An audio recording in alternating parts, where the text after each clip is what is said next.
Tapos, pero kahit na ganon, kami po ni Congresswoman Cardema ay nagagalak sa SMNI for the past 6 years. Ang aming kapartner ay ang SMNI.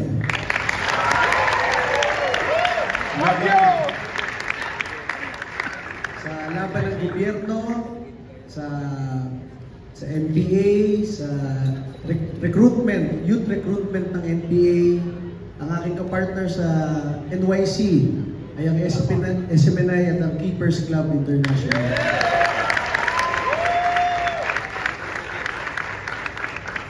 Nung pagbobotohan ng franchise ng SMNI, actually, pinaalala ko kay na Congresswoman Cardema, sabi ko, paalala nyo sa akin kung kailan yung sa SMNI. Tapos, Monday yun, nagpo-voting na yung mga congressman, pero naging Tuesday, naging Thursday, naging Wednesday, tinawagan ko pa si Kong Pulong Duterte. Sabi ko, boss, bumoto kami kanina, nagpalista na kami ng boto sa SMNI, baka makalimutan nyo. As noong Tuesday, si Kong Pulong sumama. Noong natapos yung botohan, 4 lamang kami na bumoto for SMNI. So naninindigan kami para sa inyo. Salamat po. Nakita nyo naman, ang karamihan ng mga kongresista na karamihan sa kanila nakaganito, buong 6 na taon. Nung biglang nagpalit ng ihip ng hangin, biglang nagkaroon na. Ganon. Alam nyo, sinasabihan kami sa Kongreso for the past 4 years, sinasabihan kami, Ronald, huwag nyo nang awayin yung mga makakaliwang grupo. Congressman na kayo eh. Tapos sina-explain nila sa amin kung bakit. Kasi nag-author sila Congresswoman Cardema na anti-NPA bill sa Congress. Ayaw mag-co-author ng karamihan ng mga congressman. Sayang daw kasi yung boto ng mga kaliwa sa kanilang area. Tapos ina-explain nila sa amin kung bakit huwag na namin awayin yung mga NPA, ay yung mga makakaliwa doon sa Kongreso. Kaya lang sinasabi ko, ako, may mga kaklase ako galing Philippine Military Academy. Tapos kami ni Congresswoman Cardema, nagkakilala kami sa ROTC, or commander ako ng UP ROTC, underclass ko si Congresswoman Cardema. Kaya nung niligawan ko, napayes agad kasi underclass ko sa ROTC. Ako una at yung boyfriend nito ni Congresswoman Cardema. So, talagang kami, inclined kami sa ganitong advocacy natin, na labanan ng mga makakaliwang grupo, at kami nagpapasalamat sa SMNI sa lahat ng yung convention, sa lahat ng laban dito sa mga makakaliwang kongresista, doon sa pakikipag-away ko kay Aloy Zarate, kay Raul Manuel. Alam nyo, talagang kasama si, palakpakan po natin, Yusek Lorraine Badoy. Alam nyo, kahit kakaunti lang tayo, siguro kami lang ni Yusek Lorraine, dadalawang Yusek lang kami na nakikipag-away doon hanggang ngayon. Naiisip namin yun ang tamang gawain natin, mga Pilipino. Dahil alam natin na ang sambayan ng Pilipino kasama mga tropa ng gobyerno umaasa sa ganitong advocacy natin. Kung wala yung SMNI, hindi nag-take effect talaga ng todo yung NTF-ELCAC na namam at nadurog ang mga makakaliwang grupo sa ating bansa. Kaya alam niyo, sinasabihan kami sa Kongreso na umattend kami ng bagong Pilipinas Servicio Fair. 29 events na yon. Sinabihan kami, attend lang kami, meron daw something. Alam nyo, ang attendance namin doon, 0. Hindi kami umattend sa kahit anong imbitasyon. Dahil kami ay naninindigan sa ating pinaglalaban. Ano pinaglalaban natin?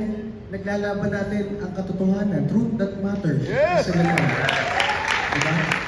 At ang katotohanan dyan, gusto ng mga Pilipino, matapos na itong mga New People's Army, durugin sila. At isa lamang ang channel, ang TV outlet na nagsisiwalat sa kanila, SMNI. SMNI! Kaya masabi ko sa inyo, kahit na nung kinasal kami sa Davao, ang ninong talaga namin, si Mayor Sara, Bongbong, tsaka si Martin, tsaka si Anton.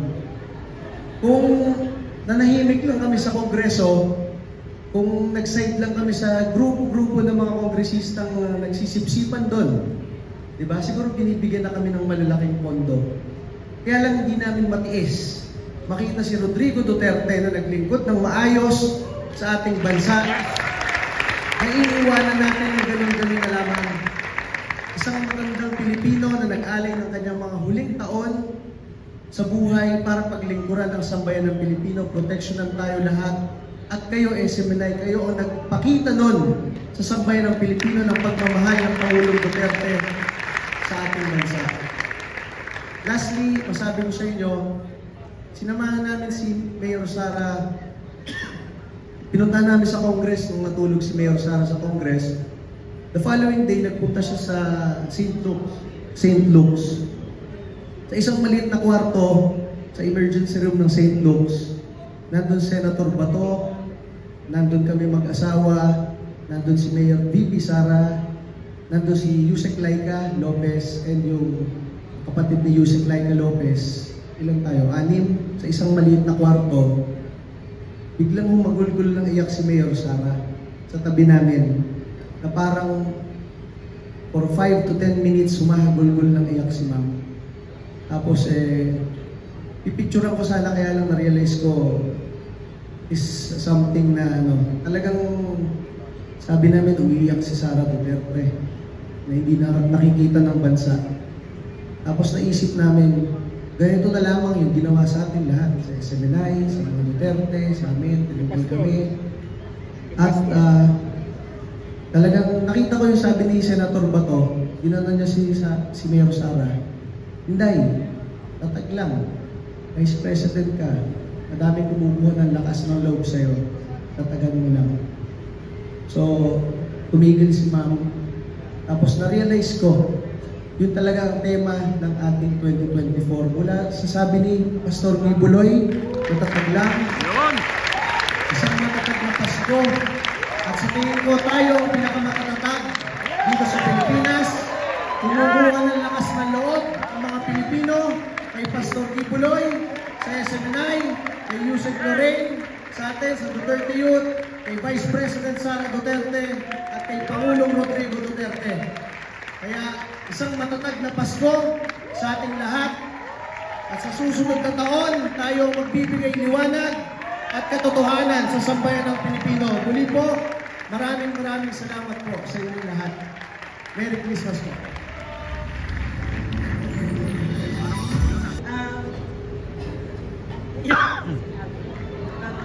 Actually, first of all, Merry Christmas. Merry Christmas, ma'am.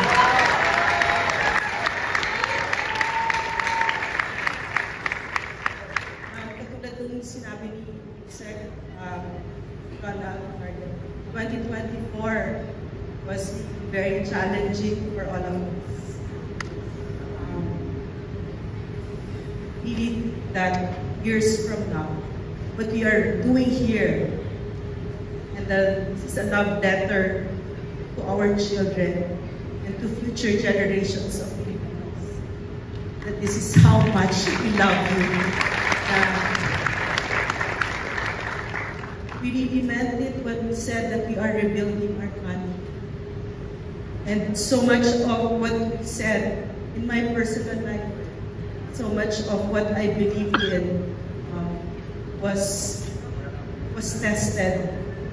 And so grateful that I found SMNI, AOJC. I grew up with a father who never stole from the Filipino people. I grew up with a father who served the Filipino people faithfully, courageously. And ko alam, lahat pala yun, planted pala yun. He never preached to us, my father, but he preached with his life. And I'm so fortunate that I found Pastor Gibuloy. And I'm so fortunate that I found people who believed as I do, that walang presyo, walang price tag ang integridad at pagmamahal sa bayan. At can you imagine, I cannot imagine kung ako lang ito, makahirap.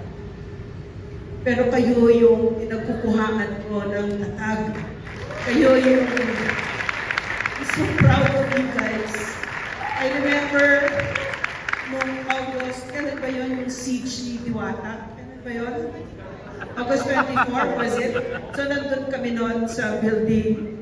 Kasama ko yung Panateros, kasama ko yung anak ko. Nasa third floor ako.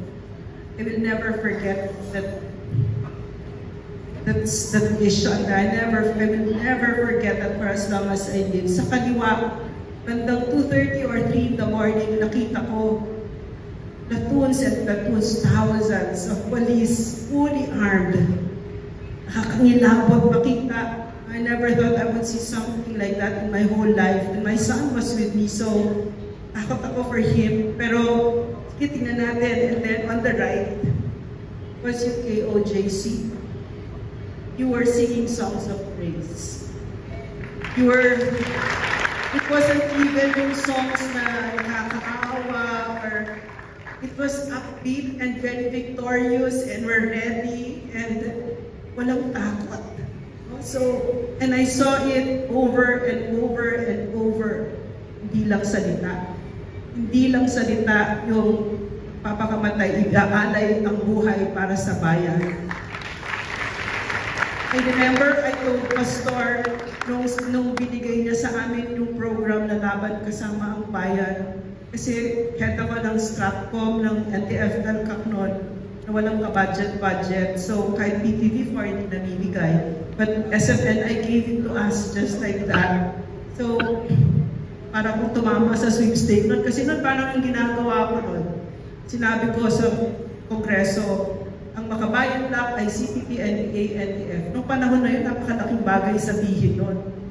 So, kaya ko sinabi yun, kasi wala kaming pera pang media eh. Wala. So gusto ko ma-headlines kami para pag-usapan. Para pwede na yung pag-usapan no, si Franz Castro, CPP yan.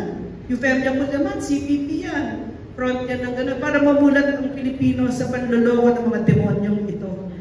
So, kailangan mo gawin yun, kailangan kang mag-tumbling. Tapos ganun-ganun lang binigay lang ni Pastor sa amin. So, para talaga kaming tumama sa sweepstake. Kasi sinabi ko kay Pastor,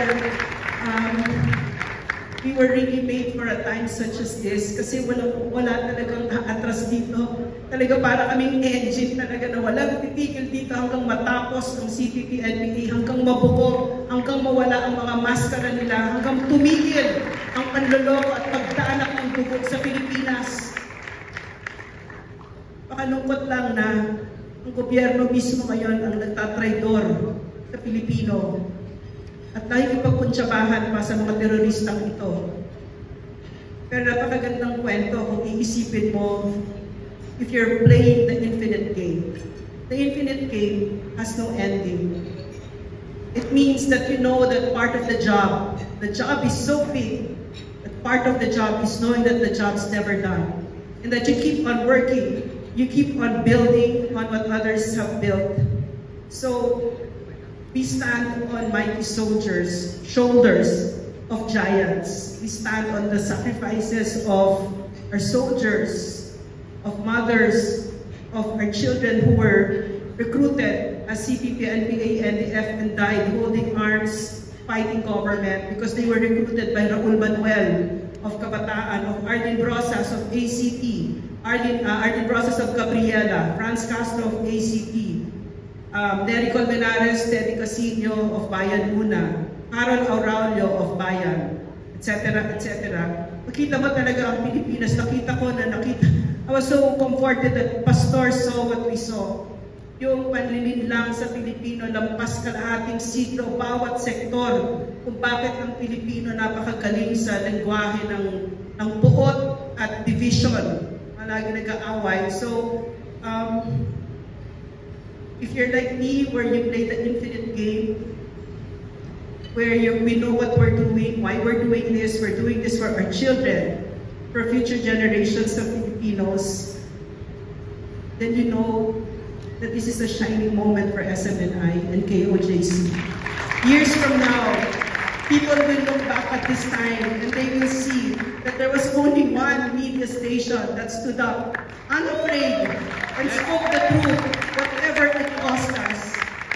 And it cost us really ang bigat ng presyo. Pero anong pastor is now in prison because of political reasons, obviously, political reasons. But, what did he say?